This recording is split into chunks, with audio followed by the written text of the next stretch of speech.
This video is sponsored by Shri Balaji dhaba, एकमात्र air condition और सारी सुविधाओं से लेस आपकी खुशियों के साथ शुद्ध शाकाहारी भोजन। हमारा पता है ground floor, Sitapur road, near engineering college, चौराहा, लखनऊ मलिहाबाद में जमीन पैमाइश को लेकर ताबड़तोड़ गोलियां बरसा कर ट्रिपल मर्डर कर हत्यारे ने बड़ी घटना को अंजाम दिया, जिसको लेकर माता पिता एवं पुत्र की 3 लोगों की हत्या के प्रकरण के संबंध में लखनऊ जिलाधिकारी की बाइट। घटना लखनऊ मलिहाबाद मोहम्मद नगर।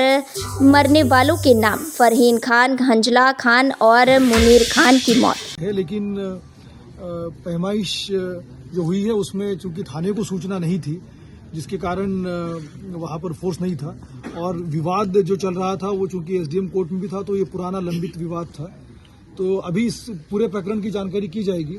लेकिन इसमें जो महत्वपूर्ण बात आई है कि यहाँ जिस तरह की बात हुई है परिवार से, और जिस तरह से उनका एक दूसरे से रिश्तेदारी है, जान पहचान थी इनकी, वाद विवाद जब बढ़ा तो उसके बाद असलाह का प्रयोग किया गया है। हम इसमें शीघ्र इन लोगों की गिरफ्तारी करके बहुत सख्त कार्रवाई करेंगे। क्या कोई आरोपी हिस्ट्री शीटर है? कोई आरोपी जो बता रहे लल्लन, क्या वो हिस्ट्री शीटर भी है? और अगर हिस्ट्री शीटर है तो उसका असलाह कैसे बनाया जाए? इन सब चीजों की जानकारी की जाएगी। अभी परिवार से जो बात हुई तो उन्होंने कहा कि उनके ऊपर मुकदमे हैं, और इसके बावजूद जो है वो वर्ष 2000 में इनका असलाह बनने की बात संज्ञान में आई है।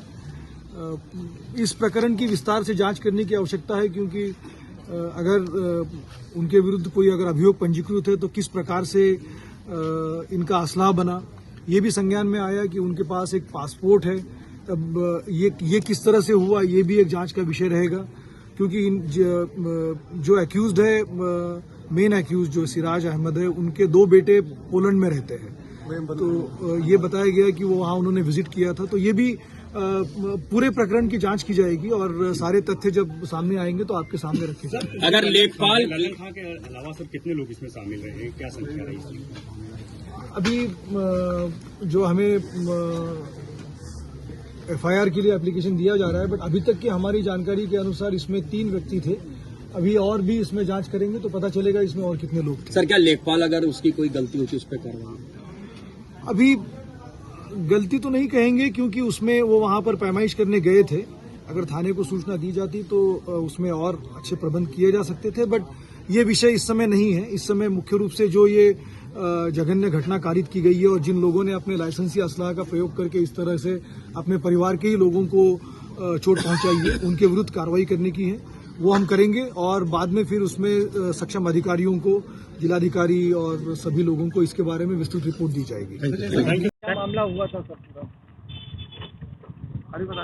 भाई वो घर पे लल्लन खां और उनका लड़का आए थे, फरीद का घर था, वहीं पर गोली चला दी उन्होंने। और क्या, हम तो थे नहीं मौजूद, हम आपको क्या गलत बता दें।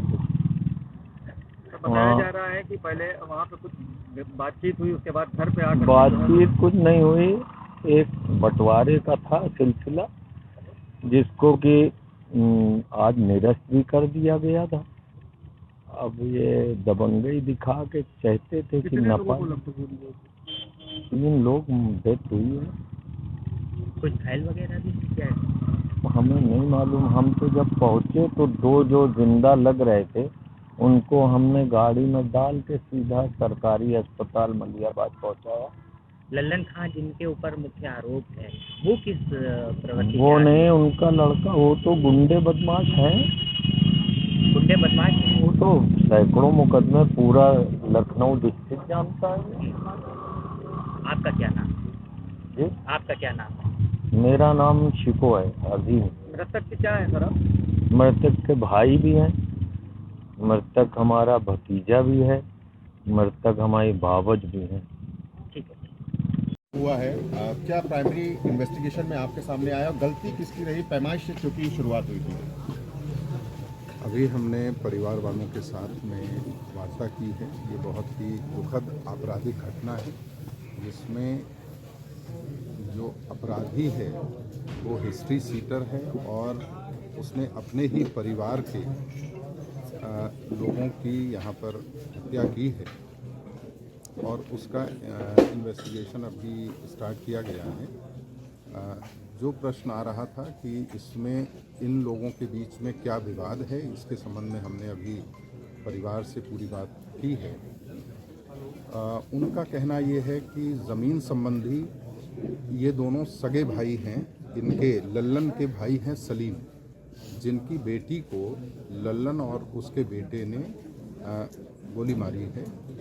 ये दोनों सगे भाई हैं और इनका आपस में कोई ज़मीन का विवाद नहीं है, ऐसा इनका कहना है। लेकिन एक संयुक्त खाता था जिस पर कि बंटवारे का मुकदमा हुआ था और बंटवारे का वाद निर्णीत हुआ था 2013 में। उसके बाद उसकी निगरानी 2018 में की गई थी, जो कि अभी कमिश्नरी में उसकी अपील चल रही है। इसी बीच में अभी जनवरी में एक पक्ष ने, इसमें बहुत सारे पक्षकार थे, 7-8 पक्षकार थे, उसमें एक पक्षकार ने उस आदेश के एग्जीक्यूशन के लिए आवेदन किया था एसडीएम के समक्ष, और एसडीएम ने तहसीलदार को, तहसीलदार ने कानून गो को निर्देशित किया।